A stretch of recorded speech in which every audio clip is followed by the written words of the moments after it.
नमस्कार। आज मैं एक संस्मरण सुनाने जा रही हूँ जिसे मैंने वर्ष 2005 में लिखा था और नाम दिया है कनासर के वन।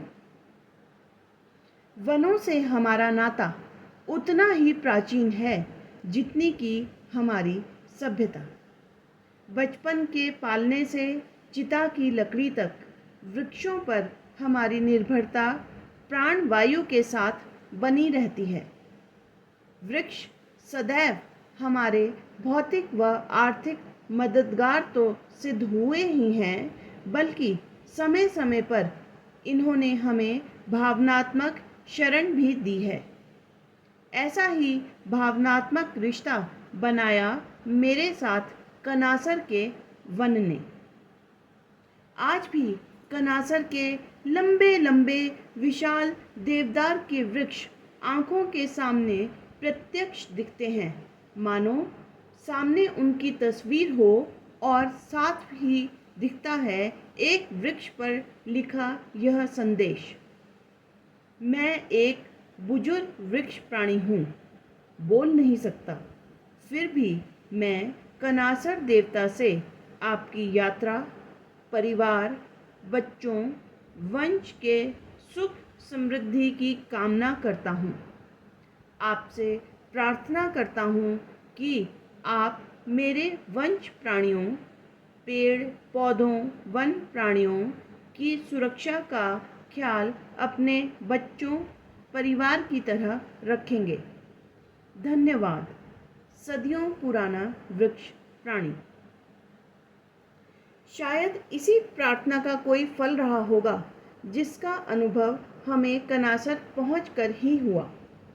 कनासर की ओर जाते हुए हम पर जो संकट के बादल छाए, वे कुछ क्षण बाद ऐसे गायब हो गए जैसे रेगिस्तान में पानी की बूंद। क्या यहाँ के वन इतनी लगन से हमारी सुख समृद्धि की कामना कर रहे थे? याद आती है चक्राता से कनासर की ओर की यात्रा।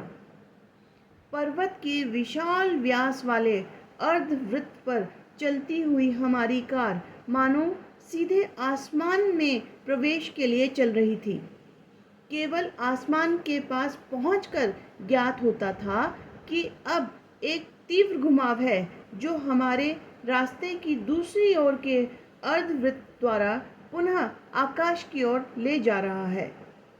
उस संकरी कच्ची पक्की सड़क पर अकेली हमारी कार चल रही थी, और इसके गवाह थे तो केवल एक तरफ के पर्वत व दूसरी तरफ की खाई, जिसकी गहराई शायद ही कभी खत्म होती हो। हमारे साथ जो अन्य परिवार चले थे वे हमसे आगे निकल चुके थे, अतः हम पर्वत, खाई व आसमान से घिरे रास्ते पर धीरे धीरे बढ़ रहे थे। कभी गलती से ही वहाँ का कोई स्थायी निवासी, चरते हुए पशु दिखते थे, अन्यथा वही रास्ता पर्वत, खाई, आकाश और हमारी कार।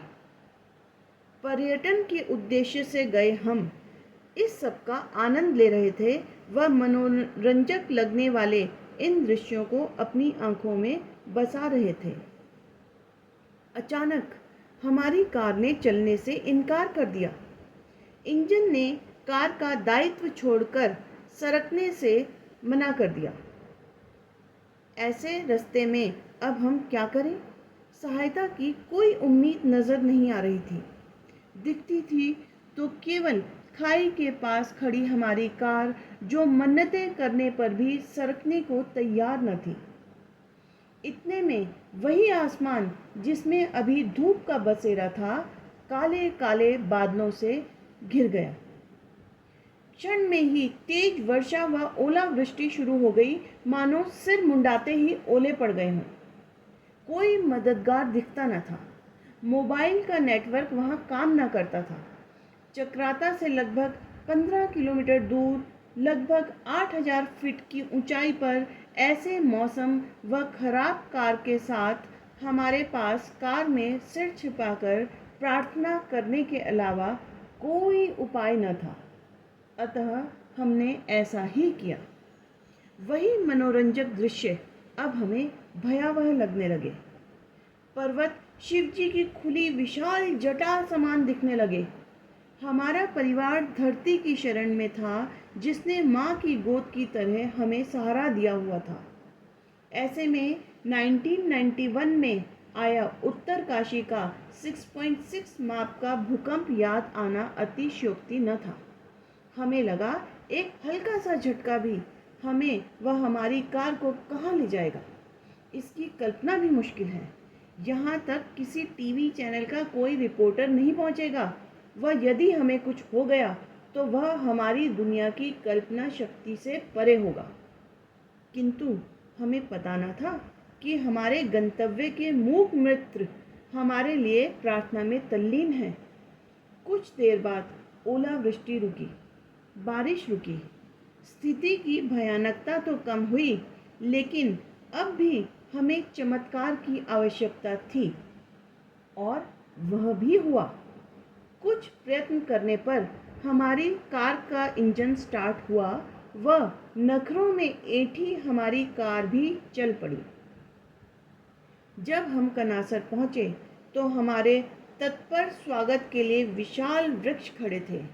अब तक धूप निकल चुकी थी व वृक्षों से छन कर हम तक आ रही थी। हम लोग वहाँ बने मंदिर में गए। बच्चों ने मैदान में खेलकर आनंद लिया।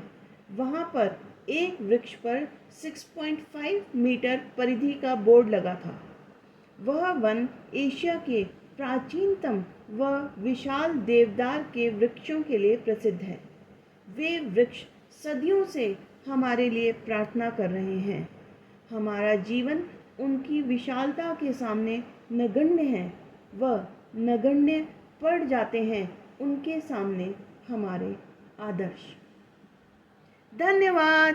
बाय बाय, फिर मिलेंगे।